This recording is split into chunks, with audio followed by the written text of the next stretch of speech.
हरिओम। अष्टावक्र गीता का 8वां अध्याय 8th chapter. 8वें chapter में अष्टावक्र के द्वारा बंध व मुक्ति की विवेचना है। जब ये पता हो गया कि ज्ञात हो जाने के बाद कि बंधन क्या है, इससे मुक्त होने की बात की जा सकती है। संसार में अगर साधारण रूप से स्त्री पुत्र आदि को बंधन का कारण माना जाता है, इसलिए इनका परित्याग कर साधक ये सोच लेता है कि उसने बंध को तोड़ दिया है, ये बंधनों से मुक्त हो गया। लेकिन रियलिटी क्या है? ऐसा नहीं है, ऐसा हो ही नहीं पाता। जो ऐसा व्यक्ति जड़ भरत की तरह किसी अन्य में आसक्त हो जाता है, विषय बदलते हैं, बस स्थिति जैसी की तैसी रहती है, इसलिए उसमें और संसारी में कोई अंतर नहीं रहता। सिर्फ स्थिति बदलती है।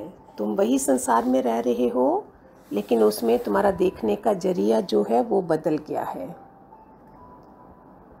अष्टावक्र महर्षि ने मुक्ति और बंधन की परिभाषा दी है। उनकी दृष्टि में वासना ही बंधन है।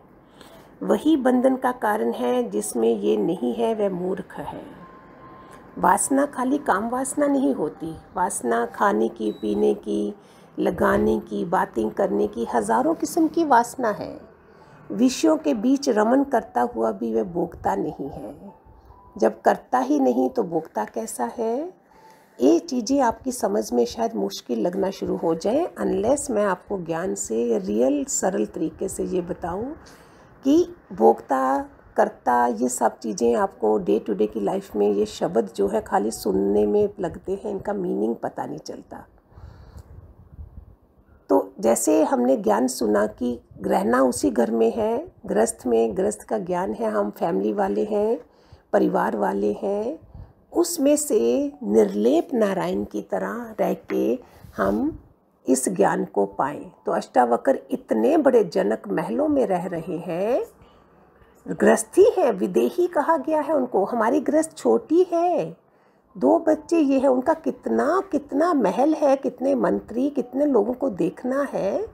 तो उसमें से ये सरप्राइज अष्टावक्र गीता से देखना चाहिए कि कितने राजा थे जो उच्च कोटि के राजा निकले हैं। मोस्टली राजा विलासी थे, अपना पुण्य को भोग रहे थे। वो कितनों को तो आपने देखा भी होगा।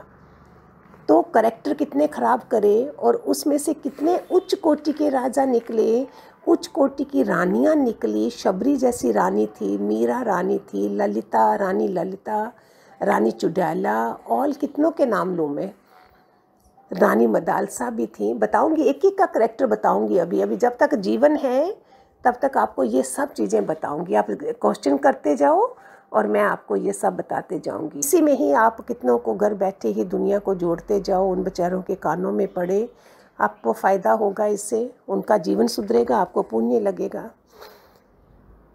महर्षि ने मुक्ति और बंधन की परिभाषा दी है अष्टावक्र ने जनक को। उनकी दृष्टि में वासना ही बंधन है, यही बंधन का कारण बनती है। और गीता में बोलते हैं नष्टो मोह, मोह को नष्ट करो। महर्षि ने वासना रहित के लक्षण भी इस प्रकरण में बताए हैं। अष्टावक्र जी ने ब्रह्मा तत्व की बात करना, उस पर विचार करना, उसका उपदेश देना एक बात है, उसका जीवन में उतर जाना, जैसे आपका सत्संग सुनना एक बात है, उसके बाद उसको जीवन में उतारना, पूरा दिन आपकी परीक्षा होगी। तुलसीदास जी के शब्दों में उपदेश जो है ना, कुशल बहुतेरे जे आच रही है ते नर ना गनेरे। और भी ब्रह्मा का ज्ञान ऐसा तभी होता है जब ब्रह्म ज्ञान का किसी भी धरातल पर नहीं होता, वासना बनी रहती है। ज्ञान रहता है, वासना रहती है, और ज्ञान को स्पर्श भी नहीं कर सकती वासना। खाना खा रहे हो आप, दादा भगवान हमेशा बोलते मैं टेस्ट और लस्ट से खाना नहीं खाता हूँ, देता हूँ। पानी पीते हो, पानी देती हूँ, मैं शरीर को खाना देती हूँ। और कोई रस नहीं है किसी की निंदा चुगली, ये सारे तरीके हैं हमें एक अच्छा इंसान बन के ब्रह्म तत्व तक पहुँचने का। ये आपको और भी सरल तरीके से लगेगा। मुमुक्षु यदि 4 श्लोकों पर ध्यान पूर्व विचारते। देखो राजा जनक मुमुक्षु हैं, मैं ना ज्ञानी बोल रही हूँ, ना भिक्षु, ना जिज्ञासु, ना मूढ़।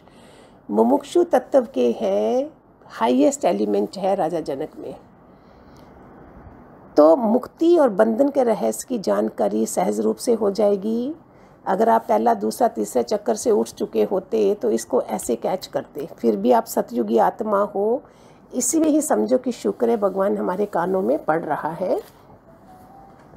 अष्टावक्र बोलते हैं, तब बंधन जानो जब चित्त कुछ चाहता हो, शोक करता हो, जब वह कुछ छोड़ता हो, पकड़ता हो, कुछ पाने पर प्रसन्न होता हो, कुछ ना मिलने पर क्रोध होता हो, तब समझो बंधन में है।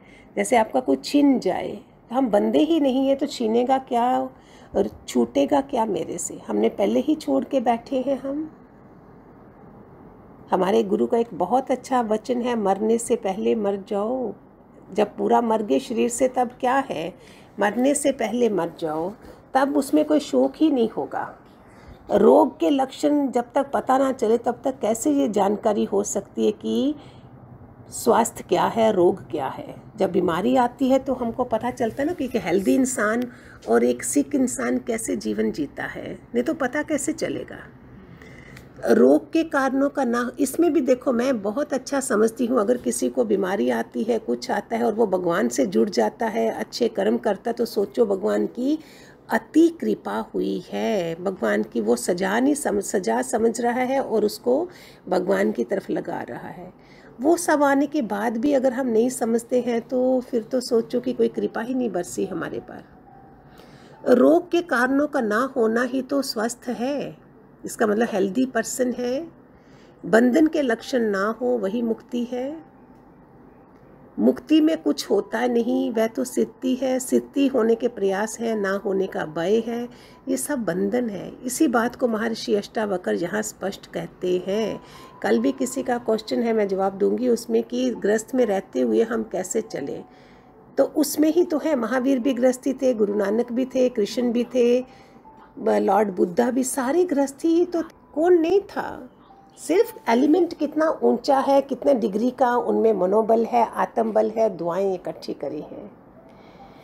दुआएं इकट्ठी करो, ये सबसे बड़ी अच्छी बात है। और कुछ पैसा हो नहीं हो वो नहीं मानो, दुआएं हमारे पास होनी चाहिए। आज दुआएं हैं तो हमें दवाइयाँ नहीं खानी पड़ रही हैं, हमें वायरस के लिए चेकिंग के लिए नहीं जाना पड़ रहा। कितनी बड़ी महान ये माँ लक्ष्मी गुरुदेव की कृपा है, ये सारी समझते हो आप। हम बचे पड़े हैं। बिना चाह के जीव जीवित कैसे रह सकता है? वासना का पूर्णता क्षय हो जाए, क्या ये संभव है? महर्षि अष्टावक्र ने अपनी बात का पूरी तरह से जवाब दिया है। वे कहते हैं कि ठीक है, यदि तुम इच्छा के बिना नहीं रह सकते तो ठीक है, किसी भी विषय में आसक्त मत हो। जैसे तुम किसी विषय में आसक्त होते हो, बंध जाते हो उसमें, इस प्रकार आसक्ति ही बंधन है।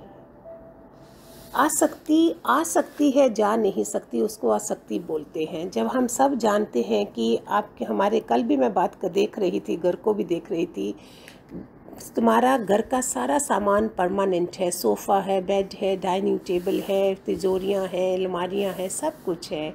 आप परमानेंट नहीं हो, हमें उस दरवाजे से निकाल दिया जाएगा। इसके आगे मैं किसके साथ आसक्ति रखूं? ये बातें मेरे से सीख लिया करो। हम अनुभव से करते हैं, जो खुद करा है वही देते हैं, नहीं तो किताबों का ज्ञान आपको लग नहीं सकता है। रोज देखो अपने घर को, ये सब परमानेंट है, मैं नहीं हूं। तो फिर आसक्ति किस में रखें? विषयों में किसी भी तरह से राग का ना होना, किसी चीज़ से मोह का ना होना, सब विनाशकारी है, सब खत्म होना है। अभी अर्थक्वेक आ जाए, अभी कितना कलयुग में तो बहुत ही घटनाएं बता रहे हैं, ऐसी ऐसी घटनाएं घटेंगी कलयुग, हम अपनी आंखों के सामने देखेंगे ये सब क्या हो रहा है।